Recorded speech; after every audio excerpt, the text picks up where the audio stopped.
TV, welcome back to another live show. I'm Adam, welcome along. Please do get into the live chat and get talking to me this morning. We're talking RUBEN AMORIM again.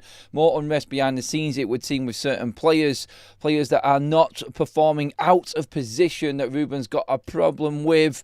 Talking about Kobbie Mainoo, the situation with Manchester United's transfer window developing as well. Off the back of news from Sam last night that said that RUBEN AMORIM has the full backing of Manchester United's board and is not even a contender or candidate being looked at to replace him at Manchester United. Players out of position, Leach are coming back into midfield, all of that talk going ahead. But what about the players and the talent that we have got right now that are being forced to play out of position, that aren't performing, that could end up walking away from Manchester United? Do they commit to RUBEN AMORIM and spending more money to, well, let's just say to losing these players that Manchester United have got that have clearly got talent and could be something at this football club? This is a mistake that the club has made many times before, I feel, as well. You only have to watch what Alvaro Carreras has done last night for Real Madrid and where he is now. Manchester United allowing him to leave the football club. There's so many cases where players have gone on and done better away from Manchester United. Is it about the positions that they're playing? Is RUBEN AMORIM getting this right at the football club? Do the club need to make a decision on RUBEN rather than losing more players to fit RUBEN? And this is the awkward bit now. This is where it comes down to, if he gets the result, we actually keep him for a little bit. If he doesn't get a result, he's gone. That's how important this weekend is. I don't think that RUBEN AMORIM survives past losing against Chelsea, which is why I don't think we will lose to Chelsea. I think this will go on for a bit longer. I said, and I tweeted it out last night, and before we did all of the Champions League stuff and everything last night, we were talking about the situation where Manchester United are looking at other candidates. Then the news came out late last night that they're not looking for other candidates. It started. It's the same stuff, same reports, same people reporting the same stories again and again and again. But what's happening behind the scenes? Why has it got to this point? We're talking like Ahmad not impressing in right wing back, and RUBEN AMORIM preferring Nus Mazraoui as the natural fit at right wing back. Nus Mazraoui's not a right wing back either. He's a right back. He's not got anything going forward. He's not good enough going forward for Manchester United in the wing back in this situation. Like, he's trying to make things work with players that aren't used to playing in certain positions, and he's risking losing the players again. He's risking losing more players leaving in January because United are backing RUBEN AMORIM. Now, I'm all for backing the manager, but can he not just find a way to make these players work in the positions that they should be playing? And I think that's what every single Manchester United fan is praying and hoping for at the moment. The Kobbie Mainoo situation, let's just concentrate on that for the moment. Let's get your comments in as well, please, everybody, on all of these. Which players do you feel are at risk of just leaving Manchester United at the moment? Because I'm worried about Ahmad, I'm worried about Kobbie Mainoo. I don't see Kobbie Mainoo actually featuring for Manchester United anytime soon. I just don't. And the more it goes on, the more we're going to have a problem with this. And look, RUBEN's right. RUBEN's the manager. And if Kobbie Mainoo isn't willing to work hard, then he doesn't get in the side. He's got to earn his place. But I think what people will say against RUBEN AMORIM on this is, well, look what Kobbie did in the derby when he came on compared to what Bruno and Manuel Ugarte did. And if he's just not going to start him. He's not going to start him against Chelsea. You know he's not. And he's going to be stubborn in his ways, like he said, and like we've reported all the way through this week so far, from Sunday to where we are now on Wednesday. He's been saying the same thing. We're getting the same reports. We're digging out more and more stuff. He's not going to change. He's not going to change. He's not going to change. Ahmad, I think, is next on the block as well. But Kobbie Mainoo, for instance, right now, we're hearing two different stories coming out, and two different stories came out last night. It's nothing to do with Kobbie, but I'm just looking at the future and what it might actually do here, and how at risk Kobbie Mainoo's position in the team is. Now, a lot of people have said it and mentioned it on this show before. Why not put Lisandro Martinez in midfield? And a few reports came out last night of Lisandro Martinez being used as an emergency holding midfielder for Manchester United while we try and sort something out. So he's going to be used as an emergency midfielder. Now, this report can be true, can be false. I don't know what the thinking is behind the scenes at Manchester United. But of course, obviously, we have thought about it before. We've talked about it. And I just don't see another round peg in a square hole working for Manchester United. It cannot work. We cannot keep going forward trying to fix problems with the wrong tools. It's ridiculous. It's like using a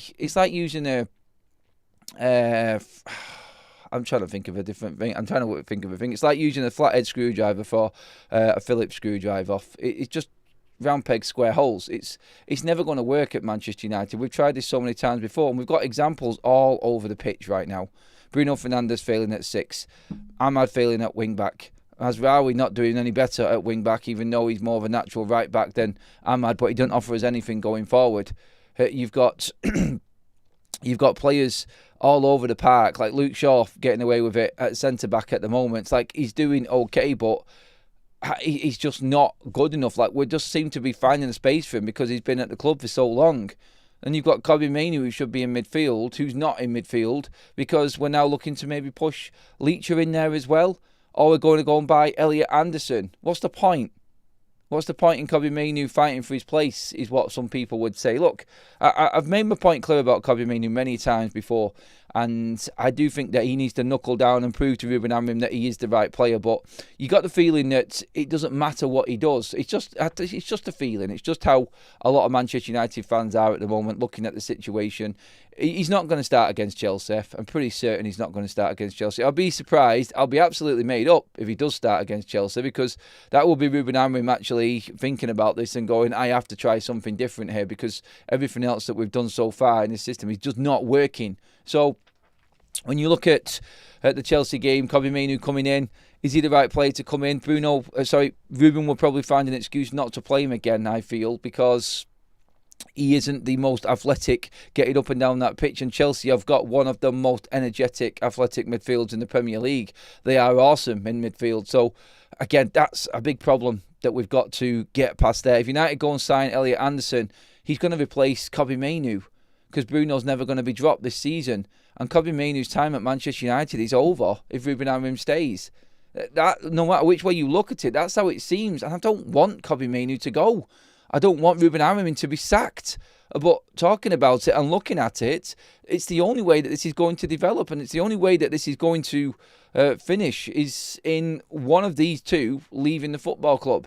We've got rid of so many players because they weren't willing to play or do what Ruben Amorim wanted, which is right.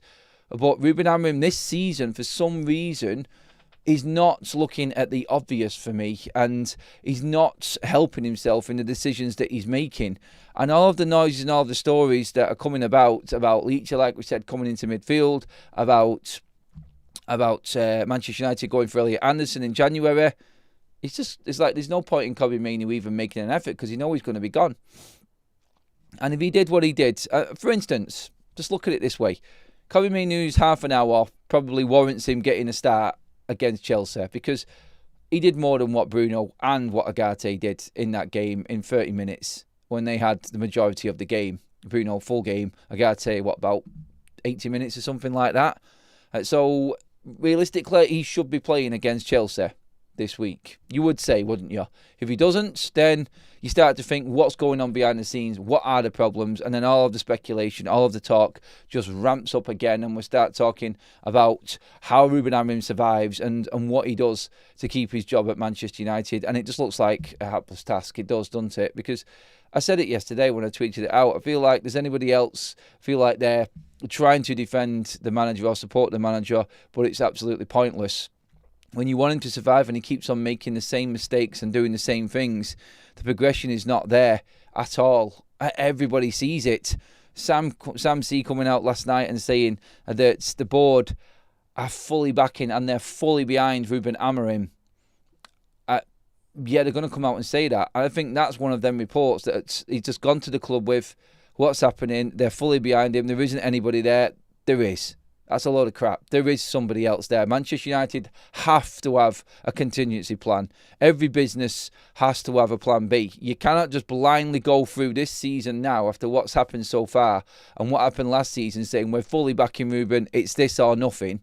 Manchester United can't afford to do that. They won't be doing that. I just think that they're trying to stretch this out as far as they can with Ruben while they find another manager. That's what it seems like to me. And throughout the night and throughout quite a lot of the comments that have been coming in A lot of people have been saying the same. The writing is on the wall for Ruben. I just don't think Manchester United were fully prepared for it to go this bad and go this catastrophically wrong so early on in the season that they didn't have anybody lined up ready. They thought, this is it, we're backing our man, the players have gone that need to go, we've brought a new strike force in, we're going to start scoring more goals, everything's going to start working out, and then Ruben starts doing what he's doing with the team and it all goes wrong and the balance is completely off.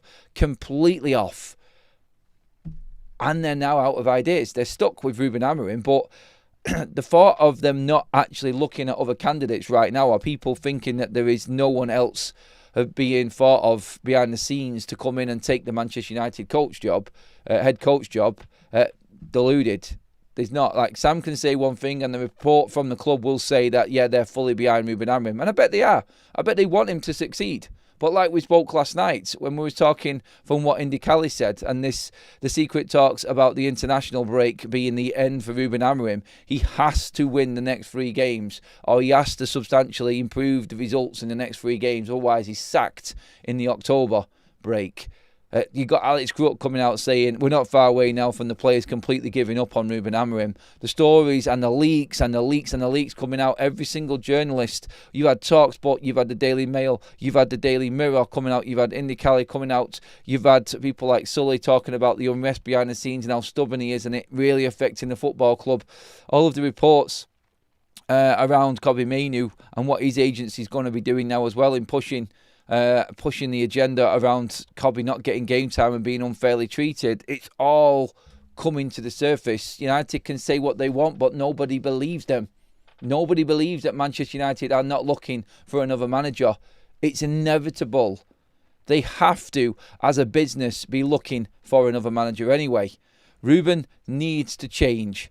Maybe all of this talk will force him into changing. Maybe people who have been reporting that Ruben Amorim is never going to change get that big shock that he does try and do something different. If he wants to survive at Manchester United and he wants to do everything for this football club, then look, he needs to help these players out. If the players are not good enough and they're still working hard, which they clearly are because no one's been ditched like Garnacho and Marcus Rashford was, if the players are not good enough, Ruben needs to help them. He needs to do more for them and change it up. Tweak it just a little bit, Ruben. Keep your same philosophy and your same intensity, but try change the shape a little bit and give a little bit more. Give a little bit more room to these players to express themselves because they clearly can't. Someone put a heat map up of Bruno Fernandes from the last 3 seasons.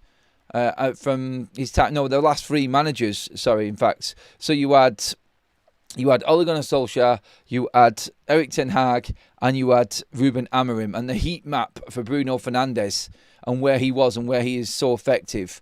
Bruno Fernandes' heat map is predominantly in the opposition's half of the pitch for both Ole Gunnar Solskjaer and Erik ten Hag. The heat map for Ruben Amorim is like on the halfway line, just in both halves, defensive and attack.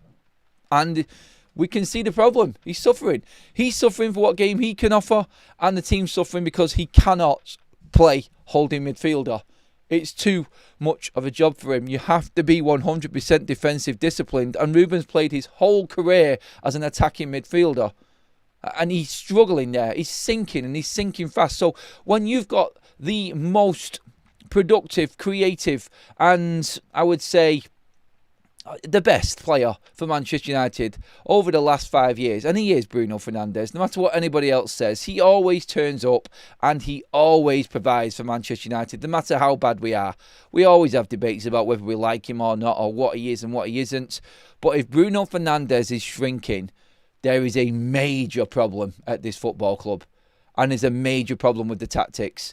For him, no matter what happened with all of the other managers, Bruno always stood up and was counted, and you could see him. He is not playing with a smile on his face. He does not look happy, and his stats and everything else are just falling away. We've lost Bruno Fernandes right now. Like I said, even if you didn't like him, even if you didn't think his game was good enough and he was a bit erratic and his petulance, he always put numbers up and always bailed us out. He's not anymore. He can't in that position. And that, for me, if it's Bruno that's not doing well, then the system really is struggling, because he would thrive in any system, because managers always played him in that more attacking role anyway. And what Ruben has done in the summer has really affected Bruno. And you can see it now. And I don't know where Ruben goes from here, apart from accepting where he's gone wrong and start to change it up a little bit. Bruno needs to be further forward. He does. You can still play all of the forwards. You can still play Mbeumo, Cunha and Sesko with Bruno just behind them, and then two holding midfielders. There's so many different ways he can work this system and bring the players into an area of the pitch where they're more comfortable. Agate cannot play on his own in holding midfield. You need someone next to him. If you've got a Casemiro and an Agate, or a Mainu and an Agate, with Bruno just in front of them, the three-man midfield would work. But he's just... If he's going to stubbornly ignore that, then he deserves everything he gets. And he deserves the sack. Because he's not willing to change. This is not Portugal. You don't get gimme games in Portugal to find your feet and build confidence with this system. I'm sorry, like, you've got Benfica, you've got Porto, you've got some Braga, teams like this, like Boa Vista, maybe. I'm guessing at teams here in Portugal, really, that could really cause a threat to the likes of Sporting with the team that he had there. And, yeah, you're getting rid of 21 players like has been reported. Yes, that's fine. 21 players gone. You're in Sporting, you're allowed to do what you want. 21 players at Manchester United with the powers of the agents and the way that this club's expectation levels are and where they are, that's not the same. He's done well to do what he's done, and the club have really backed him in moving on the crap. But you cannot expect to keep on stubbornly playing the same system like you did in Portugal, expecting results to come. If you had the gimme games that you've got, and they are gimme games, and I mean it with all respect to the Portuguese league, the bottom half of that table, you could go there and play the RUBEN system and still get wins because the quality's not there. Burnley have just held the champions to a 0-0 draw. You don't get gimme games in the Premier League, and you cannot continuously play two midfielders that aren't capable of playing on their own in midfield and expect results. I get it, it's worked for you before, Ruben, and that's your philosophy. But he's too naive, he's too young, and I think he's burying himself right now. He really is. And the proof is there in Bruno Fernandes for me. The proof is there in Kobbie Mainoo, in Ahmad. These players are just not playing. They're not performing. You can't get the best out of Benjamin Sesko because the other players are still trying to adapt and figure out what they're doing.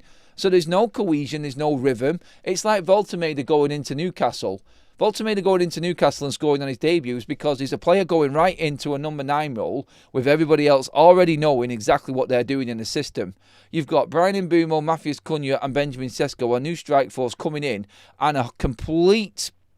another 7 players in the team in the outfield that haven't got a bleeding clue what they're doing right now. And that's what it looks like. So the new players are sinking because the old players don't know what they're doing. The best players are sinking because they've been moved into a position where they can't really express themselves. And now we're looking at replacing them players because they don't fit the system. It's an absolute shitstorm. It really is. And he's caused all of his own problems, Ruben Amorim here, I feel. And I fear for Kobbie Mainoo, Bruno Fernandes will go in the summer. We're talking about holding on to Harry Maguire and giving him a contract. It just doesn't look like anybody's got control of anything again. And it's just got to that point right now. And the point I'm trying to make here is as well, is that it's got to the point where nobody knows what the right move is next. The one definite that I'm going to tell you right now that would fix everything in the short term for Manchester United and maybe just work into it is if Ruben accepts defeat and takes it upon himself to adapt. If he does that, we could probably survive with Ruben for the season, just about, and maybe scrape into the top half of the table. That's if Ineos are willing to accept no European football again. And that's a basic survival. That's like literally just keeping your head above water. Still nowhere near good enough and deserves sacking anyway because he's not in Europe. Well, that's it. That's all we've got right now. And that's what will happen. Ruben needs to change or he is done. Finished. And Manchester United, I think I've got other candidates in the background. A little bit of a morning rant now as to where everything is at right now. I was going to get into the comment section. Sorry about that, everyone. Just had to get that off my chest. It's just, look, he's burying himself. It's as simple as that. Sanchez says, do you give Amorim the credits for cleaning out the bomb squad temporarily? ? Do you think he was involved in signing the new players? Do you think we have a new bomb squad already? I don't think we've got a new bomb squad already. I think these players want to play for him, but they don't believe in him. because they're struggling with his system. So Ruben has to help them. That's my point on that. I've given Ruben Amorim all the credit under the sun for doing what he's done in the summer and outing these negative players at Manchester United, because they were walking around the pitch. They weren't putting the right amount of effort in, and they did need to be sent packing. And he's done a good job behind the scenes. He's done a better job as a sporting director than a head coach, Ruben Amorim, so far at Manchester United. He's done so much work behind the scenes. He's just got no results on the pitch. It just needs somebody to actually grip him and give him a good shakedown and say, Ruben, you're going to get sacked and your career's on the line here already. You're never going to fit into any big club in the world if you don't adapt. You cannot survive at a big club unless you show some adaptation. Like, I'm all for making sure the players know what they're doing. There's no excuse for the players, the professional footballers who haven't adapted. I don't get that. But look, if you are playing poorer players than players you've got on the bench in a big game like at the Manchester Derby, then you're going to get the criticism coming your way, aren't you? And that's what he did. Brian with the super chat says, I really worry about Ahmad. Where does he play under the new manager if Cunha and Mbeumo are both fit and Bruno needs to be fitted in? Answer, he won't. This is the problem that we've caused ourselves right now. We've got one of our best performers from last season in Ahmad, who I don't know where he's going to play anymore. If now that Mazraoui is back, if Bruno is fit, if Mason Mount is fit, if Matthias Cunha is fit, which isn't a million miles away, then Ahmad is surplus to requirements. And I don't think he's going to start playing. He'll play Dalot and Mazraoui ahead of Ahmad in that position. You know he will. And Ahmad's done. Like one of the best talents that we've got at the club. One of the players that has been through everything and sucked it up, been on loan. He's out, really, isn't he? He's not going to play. He's another Kobbie Mainoo. Like you just don't see it changing for these players because Ruben's not going to change, is what we're saying. Cheers for the super chat there, Brian. Good point on Ahmad. Umar says, at this rate, they should give 3 months trials to managers. It's the rocket science. It's not rocket science. You can tell a good manager quite quickly. You need to get the sort of bounce straight away. Man United just don't get new manager bounces, do they? We never have. Like, why do we never get new manager bounces? Everyone else does. Scary, isn't it, how it doesn't work for us, but it works for other clubs. Right, let's dig deep into all of the comment section here. There's loads of people coming in. Let's just randomly stop it there.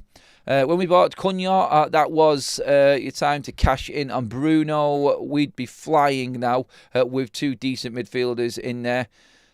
Like Rooney said with Makalele, talking on his podcast after the game, if you're playing in the Premier League, you need 2 bosses in your 2 midfield roles if you're going to play 2 midfielders. They need to be the 2 ultimate players. Not someone who's never played there before as a 6 like Bruno, and someone who has been moved on from his last 2 clubs because he's not been good enough in that position in Manuel Ugarte. Ugarte can do a job, but he needs someone next to him and someone in front of him. Otherwise, it's pointless. Ugarte's not good enough to be in a 2. Bruno's not a man for a 2. It was just completely wrong. But yeah, you need 3 midfielders in there to get the best out of Bruno Fernandes and Manuel Ugarte if you're going to play them. Them 3 is a different ball game. It is a completely different ball game. And the shape, yeah, it changes a little bit, but you have got that full blanket of security and midfields are not running through us. Look, the athleticism and the demand and the quality of the Premier League completely blows the Portuguese league out of the water. We know this. And the realisation, I think, for Ruben Amorim is that he's out of his depth with his system. Can he adapt as a manager and learn at this point? He is. Like, his system and what he's brought to the Premier League, he's completely out of his depth. He's not good enough with this system.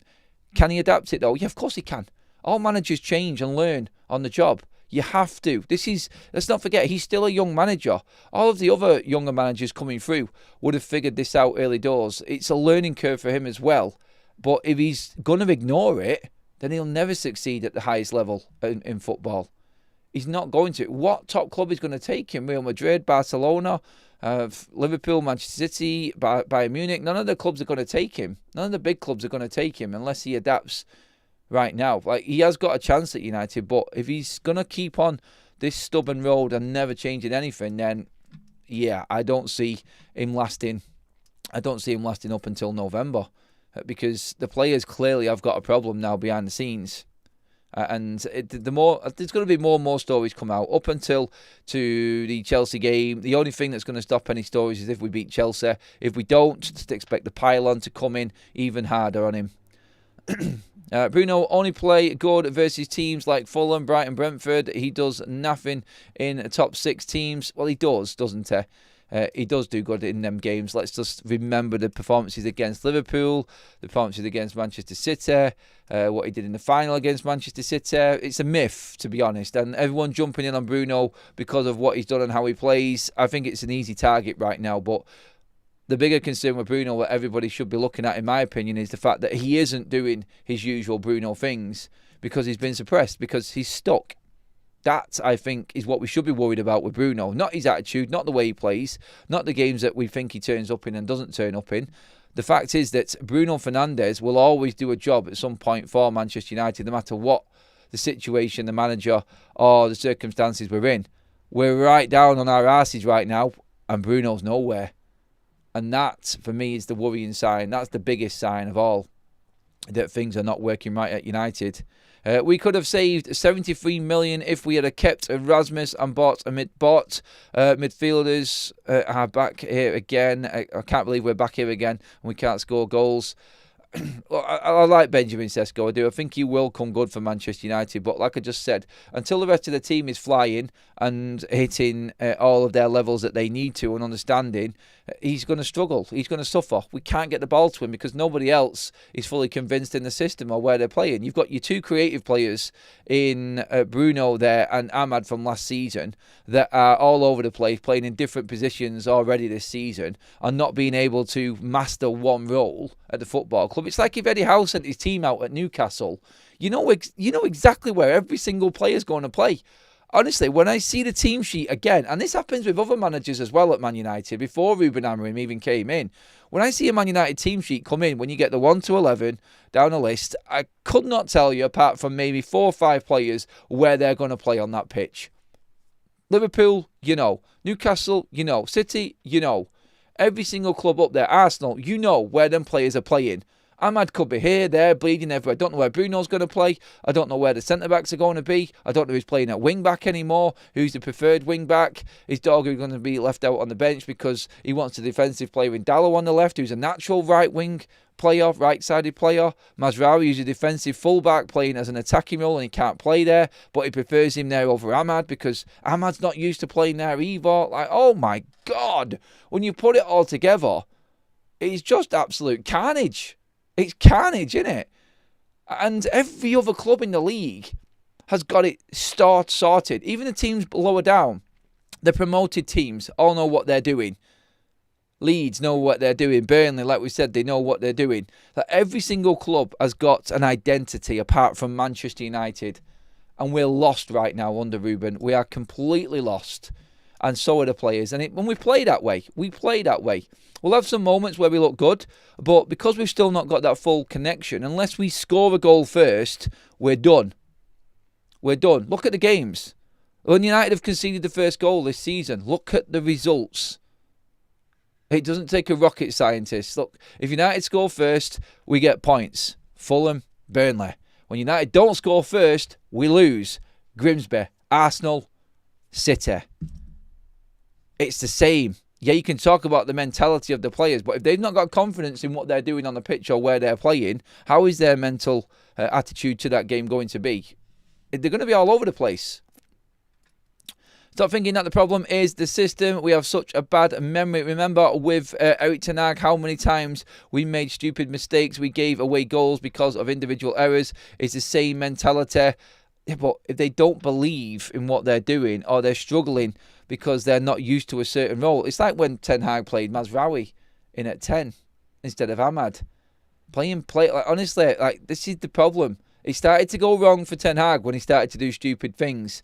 It's going to be the same. And like I said at the top of the show, it's the same thing happening again with RUBEN AMORIM. He's leaving other players out and putting players in positions because of their attitude, I think. I don't know why, because they might have trained hard, or it just makes no sense that Mazraoui at right wing back Honestly, I said this when we were trying to predict the team. I bet he goes with Mazraoui because he's more defensive and he likes the player and he doesn't want to drop Luke Shaw. Mazraoui, if anything, should be in a back three in this system if he's going to continue with it, not at right wing back. And if the rumours are right and Mazraoui is going to continue at right wing back ahead of Ahmad, then I'm worried for Ahmad. I'm worried for Mainu, two of our youngest and most talented players at the team that we cannot make it work. We can't make it work for under this system. It's a road leading to disaster again. It's the same road we've been on for the last 10 years. We just took a few detours with different managers, thought we'd found the next destination and the right place, and then we come back to this main road which continues going down doomsday. That's where it is for United. I just want to see attacking football. It's been years since we've played attacking football and scored for fun. It's a shame, innit? Like, we've just lost the fun of watching Manchester United, I think, now. Tottenham and us had a terrible season last season and they beat us in the Europa League final and their manager got sacked and we kept ours and gave him a pat on the back. Only won 7 games last season. So, yeah, they changed and went to Thomas Frank and they're already right up there in the Champions League places this season so far and off to a good start in the Champions League itself this season with Frank. I don't think he needs to change the system. It just needs to take Bruno out of midfield and put him back at 10. Heaven in to left centre-back. Started as a midfielder. Sorry, a few typos in there on that one. I don't think it's as simple as playing Bruno back out at 10. Like, it will help. It'll help Bruno. It'll help Bruno because then United might create a few more chances and we might get the old Bruno Fernandes again. But is that not what the problem was that we've just been speaking about? Bruno was the escape route every single time for Manchester United. The system isn't working for these players overall. It isn't. And I still don't think he knows what his best team is, even with the transfers and the money that he spent. I don't think he knows what his best team is.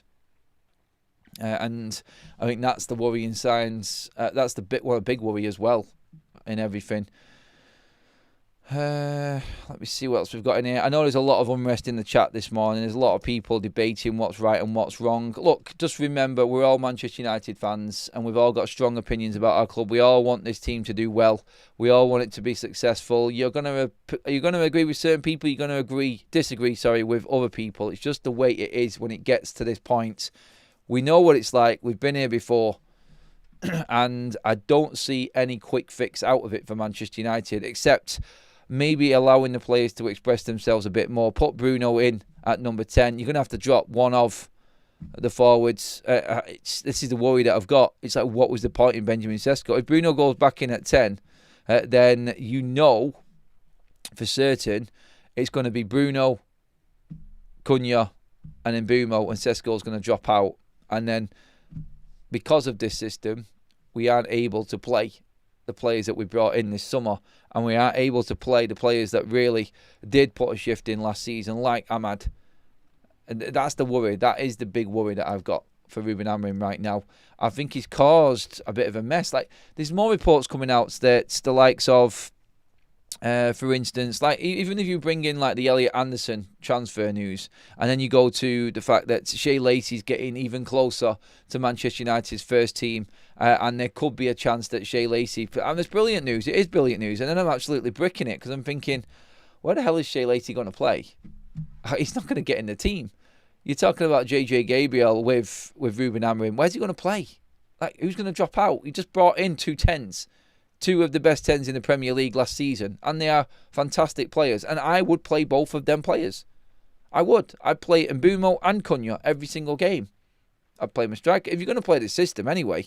And Bruno Fernandes will have to sit it out.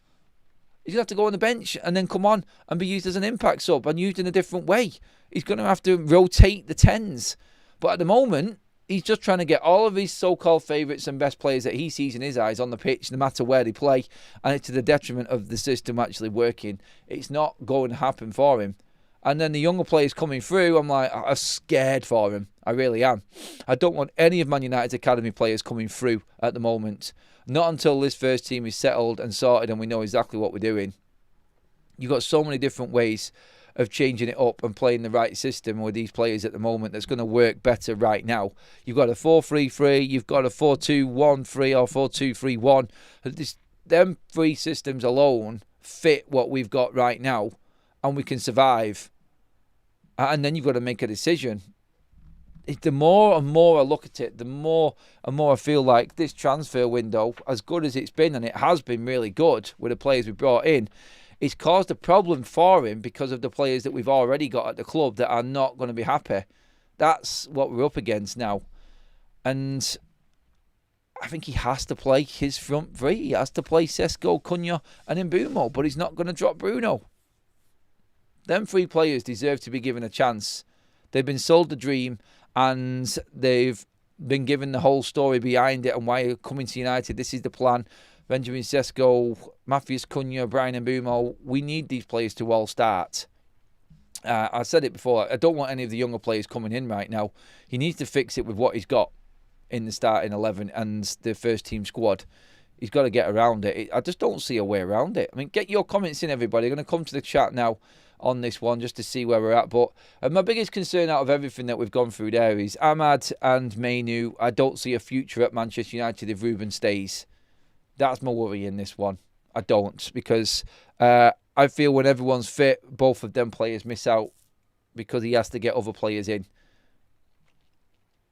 And that's the worry. It is. If he won't listen to anyone, why will players listen to him?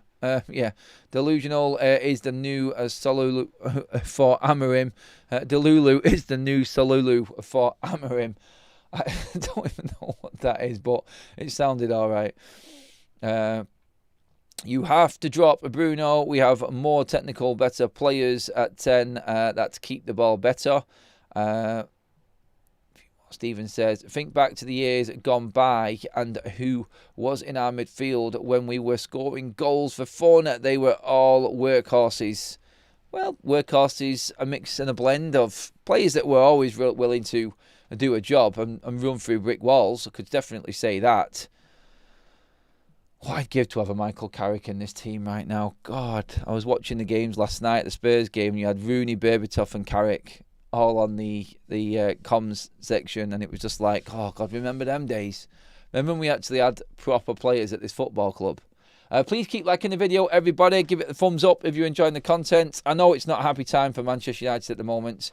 We don't like to be talking about this, but we will figure it out amongst ourselves in the debate how to fix Manchester United. That's one thing that we always come out with from these shows. Even when they're negative and nothing seems right, we do fix it ourselves, don't we? I think we need these therapy sessions just to actually convince ourselves that there is a way out of it. I think listening to other people's thoughts on it as well is definitely helping everybody, even though we are having a few fallouts and arguments in there, inevitably.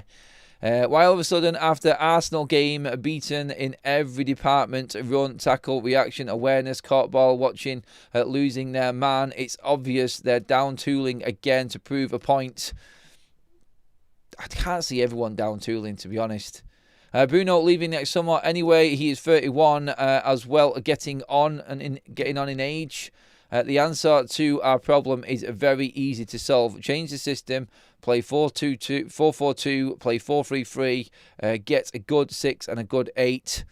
And again, though, that is still going to have the problem there about who actually leaves the football club, because to get them players in, you need to get rid of some as well. And that's why we're talking about Ahmad and Mainu. Do we just let them go? That's what it is. Let's see what else we've got in here as well. JJ Gabriel will be a world-class winger for us, not at 10 in this system. That depends if he stays, doesn't it? And if we play wingers. He's been playing as a striker as well for the under-18s, don't forget, and just off the striker. So he could play in a 10. I see a 5 at the back grind with some counter-attacking against Chelsea. That might be Ruben being pragmatic. Plays 5 at the back anyway, really, doesn't he? 5 defenders against Manchester City didn't stop them, though. And they were decent defenders that we had at the back as well. You could argue Luke Shaw, Roy Keane going fully in on Luke Shaw and getting away with murder for years. I think every single Manchester United fan will agree with Roy Keane on that one. But quickly, again, just to recap at the top news, Sam C reporting last night that there is no plan to bring any other manager in at Manchester United. There's not even candidates being looked at right now. I completely disagree with that, simply because every business and every football club, no matter what it is, has to be looking at a contingency plan or another option in case things go wrong. Things are going drastically wrong for Manchester United. There will be other options being looked at. Don't believe what Manchester... I think that's Manchester United just wording people regarding what they're saying at the moment. They want to be seen to be backing RUBEN Amorim. It's embarrassing for the football club, don't forget. And they're always going to say, look, we are backing our manager. But I don't believe that they can survive any longer with the results the way that they are. And I think if we get a bad result against Chelsea, then I think that might be it for RUBEN Amorim. I do. I can't see United surviving with RUBEN Amorim if he continues this way. And I think he will be sacked by November at this point. Spurs have conceded only 1 goal. We have conceded 7 goals with 1 open goal scored. 1 open goal scored, Nathan.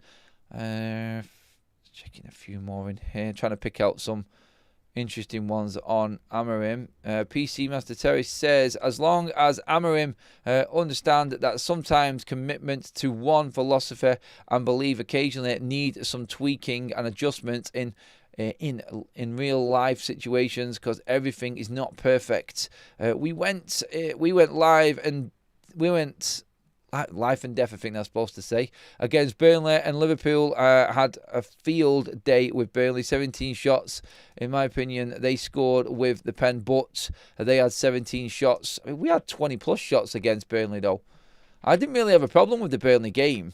I think we should have scored a few goals in the first half, and that would have been a completely different outlook. But all anyone's saying is we was lucky because we scored a penalty in injury time.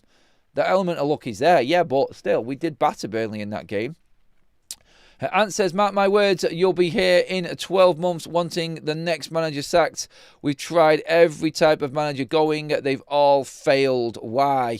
Well, this one, again, is different because it's got the structure. Are we now saying that the players that have left the football club are not enough and there is still problems with players behind the scenes at Manchester United?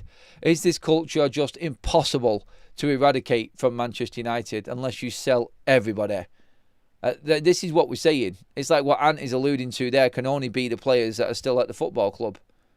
Like, he's done everything to change this culture at Manchester United. The only way I see Manchester United bringing anybody else in that's going to work is someone who is proven and a proven winner, who has won more than these players and demands respect. That's a hard man to find, and I don't think he's out there. That's the biggest problem. I actually don't think there is an ideal candidate for Manchester United right now. And I'm not saying that the candidates that could possibly be in line for the United job aren't good enough. I think they're better than a lot of managers in the Premier League, but it's finding the right manager for Manchester United that's the problem. Not that these managers are not good enough. They are. They've proved that they are. Emery is good enough, I think. I think Glasner will do a job. Iriola has worked absolute wonders with Bournemouth as well. Not too keen on Marco Silva, to be honest. That was another name that was thrown out yesterday. Don't think he's the right option for Manchester United, but all of them managers get their teams organised and you can see exactly what they're doing. It's simple tactics. I think we've got a very, very technical, complicated, complex system and set up with RUBEN Amorim that these players just... I think a lot of them at the stage of their careers and where they're at right now just aren't on board with it. Like Luke Shaw, I can never be fully committed behind Luke Shaw in this team. Like the players like Bruno Fernandes, he's probably at his wit's end. Casemiro, like they're willing to play, but they're coming to the ends of their careers, and they need simple instructions and just want to express themselves at this stage of their career, and they're not going to get it with RUBEN Amorim. You cannot build a team around them players. And they're his, what are they? The leadership group that he's got going right now as well. I think that's causing a problem at Manchester United behind the scenes. Why are them players in the leadership group? Why are other players not in there? Why create a leadership group? Why Manchester United the only club that's got this? I've never heard of a leadership group that any other football club. I mean, you've got Tom Eaton in the leadership group. What's that all about? Like, you're not going to get any more respect out of any other players at Manchester United if you've got this leadership group there. There'll be players that are looking at that leadership group thinking, like, you're crap. Like, I'm better than you. Guarantee it. There will be. There were players there that just don't think that there should be a leadership group, that there's a favouritism group now all of a sudden. And now look what's happened. Mazraoui, who is in that leadership group, he's only been at the club, a season? And there's other players that have been through bleeding hell, like Ahmad, being loaned out here, there and everywhere now, that's lost his place to him. So Mazraoui's in this leadership group. Ahmad's not there. Luke Shaw's not in that, as he apparently he wasn't happy about not being in this group either. Like, it just causes more problems. It's pathetic. For a club like Manchester United to be creating this sort of like environment, it's like there is a different level to it. It's like a pecking order. And that's what it looks like. Because you look at all of them players, there's only really Harry Maguire that won't feature. And Leacher comes back in. And if he does get put into holding midfield, then that's another player in front of Kobbie Mainoo. And don't get me wrong, I like Leacher, but he's never been fully available for Manchester United in the 3 years he's been here because of injury. Look, yeah, I love him. I love his passion. I think he's a great player when he's on it. And his passing is decent. But why should he get preferential? Like, because of his attitude in training? Again, you have to find a way to work with different types of players. And if you haven't got that as a manager, then you're always going to struggle. You look at what, for instance, Zinedine Zidane did at Real Madrid, and it's a different sort of team and setup and everything like that. But look at all of the prima donnas Galacticos that he had to deal with and still be successful. You have to have something yourself, and you have to command respect. As soon as you lose respect, and I think this is what's happened now, then it's the end of the road for a manager. I don't think the players are believing in him, and they're playing like they don't believe in him now. Jose Mourinho has agreed to become Benfica's new manager. I was seeing them reports earlier on. Jose's gone to Benfica. That's that one gone. At least that's another name that we can stop talking about now anyway. Say we get Glasner, but still got Shaw, Mount, Agate, Casemiro, Bruno, etc. What is he going to do with them? Be honest. Well, Casemiro's gone. Agate should be sold. Luke Shaw should be sold in the summer. I think if they're going to bring a manager in, I think what they've learnt from RUBEN AMORIM and what they know, I think as a football structure, they have to start acting and putting the manager first in terms of the players that need to be out of this football club if a new manager comes in. But it's like it's just starting it all over again. We should be adapting under RUBEN AMORIM. It's as simple as that. That's the easiest and simplest way to fix the problem that we have got right now. But he is causing his own problem. This is what we're trying to say. Like, nobody wants RUBEN AMORIM to go. We want him to succeed at Manchester United.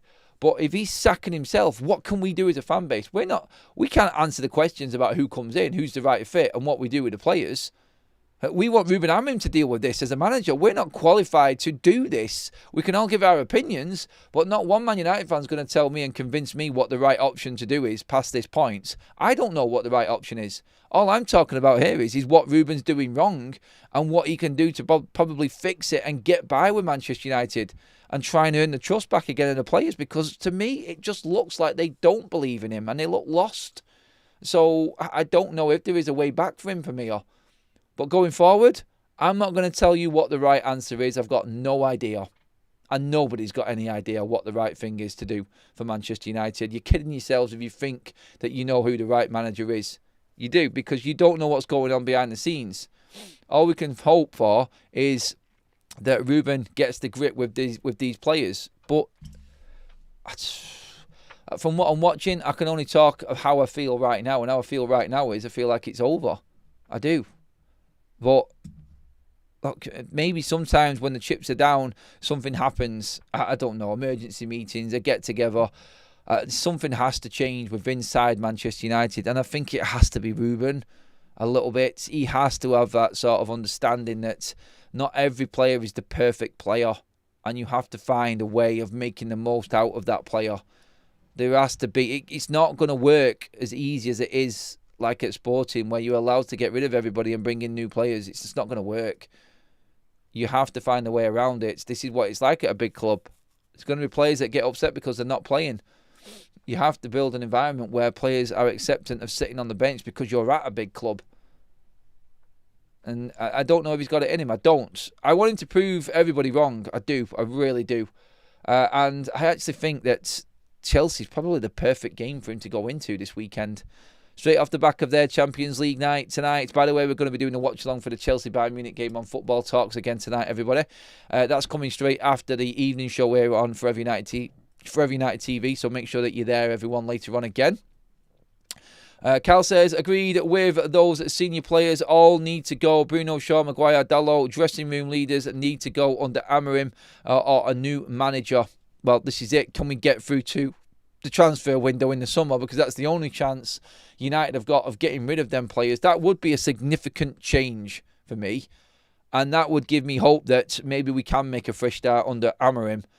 But them players are done at Manchester United. There is no future in any of them players, like what Carl's just said there. I would not have any issue at all with any of them players leaving in the summer. Dalot's been stealing a living for years now. Bruno Fernandes is aging and he's not the future of this club. If we can cash in and reinvest, then that's why Bruno has to leave. Maguire's 33. Didn't I say any more? You don't see Chelsea holding on to Thiago Silva, do you? No, it's thank you for your time, move on. Too old. Honestly, don't get it at all in how Man United approach it with the older players. Like, stop being sentimental and let them go. Luke Shaw, I would terminate Luke Shaw's contract at the end of the season and take the hit. 1 year left, terminate him, send him on his way. Make a statement. Move Maguire on, no new deal, statement. Sell Bruno Fernandes, statement. Then get rid of Dalot, loan him out, do whatever you've got to do. Just get that job done. That's what you need to do this summer, I think, for United. Can Ruben survive until then? That's the question that we're talking about right now, because that's the only way that I think that change will happen. I agree with what Carl says there. That's a statement for Ruben. If he brings players in now, like Elliot Anderson in January, Carlos Baleba, everyone's going to be like, yay, fantastic. You're still going to have them other players there, though, and they're going to be kicking up a stink. And what did we say? They have to leave. The Deadwood and the Bomb Squad had to go, and they've gone. Now he's created another problem, thinking that all of these players are fully on board with his system because he's got rid of the headaches and he can do what he wants. He can't do what he wants. You have to keep on adapting day by day by day. Otherwise, you are going to get overwhelmed and you are going to sink. Don't forget, throughout all of the watch-alongs and action this week, we have got our match bingo going, everybody, as well. We've still got our 200% deposit booster right now. Download the app by clicking on the link in the description or the QR code up on your screen right now. There will be links up in the live chat as well. Download the app, deposit £5, pick your game. Your deposit will be doubled if you're a new customer, but even if you are a previous customer and you've already got the app, if you put in promo code FUTV, you will be boosted by 200%. It's £2 a game. Get on there now, everybody, and get your tickets for all of the Champions League games this week. We've done it through the watch-alongs. It's a right laugh, honestly. Loads of people have actually won on Match Bingo throughout this season already, and there's more to come. Please get on there, everyone. You will enjoy it. It is a laugh, and you have got a great chance of winning. But yeah, use promo code FUTV, everybody, and you will be boosted, guaranteed. It's a great offer at the moment. We're lucky to still have it, actually. Don't forget, all of your replica kits are on in the link in the description as well with OK Jerseys. Grab all of your up-to-date shirts from across Europe, across the world, MLS to the Japanese League to the Saudi Pro League.